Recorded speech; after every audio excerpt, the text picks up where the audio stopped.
It was supposed to be a joke. That's what she keeps saying. It was just a joke. The problem is, no one was laughing except her. It happened at her company's holiday party. My wife, Vanessa, had climbed the corporate ladder fast. Marketing director by 32, confident, sharp, the kind of woman who owned every room she walked into. I was proud of her, always had been. I work in IT, stable job, good pay, not glamorous. I've never cared much about titles or applause. I cared about building something steady. We'd been married 6 years. That night, she'd had a few glasses of champagne, not sloppy drunk, just loose enough to let unfiltered thoughts slip out. We were standing with two of her co-workers and their spouses. Someone made a comment about marrying up. Vanessa laughed. "Oh, I definitely married for love," she said, squeezing my arm dramatically, "because I sure didn't marry up." The group chuckled politely. I forced a smile. She wasn't done. "I mean, let's be honest," she continued, waving her glass. "I could have gone for one of those finance guys. 6 figures, corner office, but I settled for the sweet nerd instead." That word, settled. It didn't feel like a joke. It felt rehearsed. One of the husbands shifted awkwardly. Her coworker tried to steer the conversation elsewhere, but the damage was already done. I excused myself to the bar. She followed 10 minutes later. "Why'd you walk off?" she asked, half annoyed. "Did you mean that?" I asked calmly. She blinked. "Mean what?" "That you settled." She rolled her eyes. "Oh my God, it was a joke. Jokes are usually funny." "You're being sensitive." "Sensitive. That's what people say when they don't want to take responsibility." I let it go that night. But something changed. Over the next few weeks, I started noticing things I'd ignored before. The way she talked about her male coworkers. Ambitious, driven, powerful. The way she described me. Comfortable, safe, predictable, safe, predictable, settled. It wasn't one comment. It was a pattern. One night, I asked her directly, "Do you respect me?" She looked genuinely confused. "Of course I do." "Because it doesn't feel like it." She sighed like I was exhausting her. "I make more money than you now. I'm in a higher position. That doesn't mean I don't respect you. It's just different. Different." I nodded slowly. "Do you think you could have done better?" I asked. She hesitated, just for a second. But I saw it, and that hesitation told me everything. "You're twisting this," she said quickly. "I love you. Isn't that enough?" I didn't answer, because I wasn't sure anymore. 2 months later, the real truth came out. She'd left her laptop open on the kitchen table. I wasn't snooping. I was bringing her coffee. An email notification popped up from someone named Daniel.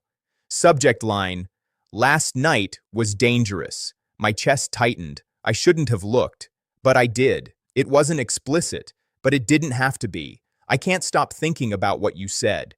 If you ever decide you didn't settle, you know where to find me.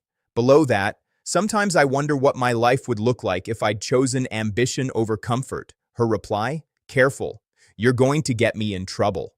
Followed by a winking emoji. That wasn't a joke. That wasn't harmless. That was a door left slightly open. I closed the laptop, and suddenly that word, settled, made horrible sense. I didn't confront her right away. Instead, I started pulling back, stopped initiating affection, stopped planning date nights, stopped filling the silence. She noticed within a week.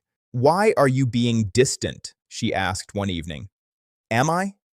"Yes." I studied her face.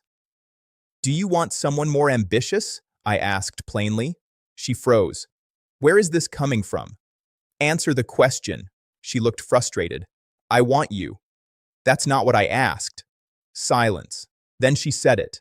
"I just thought maybe I'd end up with someone more driven." There it was, not drunk, not joking, clear, measured, honest.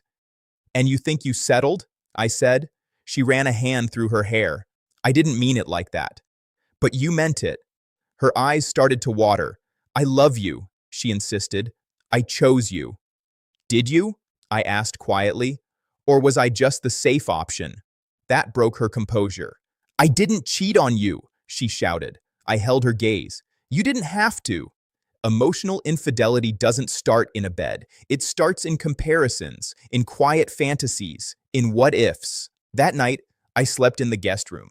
The next morning, I called a lawyer, not because I hated her, but because I refused to be someone's backup plan. When she found the paperwork 2 weeks later, she crumbled. "You're divorcing me? Over words?" "No," I said calmly. "Over truth," she sobbed. "I didn't mean it. I was insecure. Everyone at work is so competitive, so flashy. I started comparing. I started wondering. But I never stopped loving you." "That's the problem," I replied. "What is?" "You loved me, but you didn't value me." That hit her harder than anything else. "I was stupid," she whispered. "Yes," I agreed. "You were." Now she's crying, saying she didn't mean she settled, saying she was projecting her own career insecurities, saying she'd do anything to fix it. But here's what she doesn't understand. When someone tells you they settled, they're admitting they believe they deserved better. And once that belief exists, it never fully disappears. I deserve someone who feels lucky, not someone who feels resigned.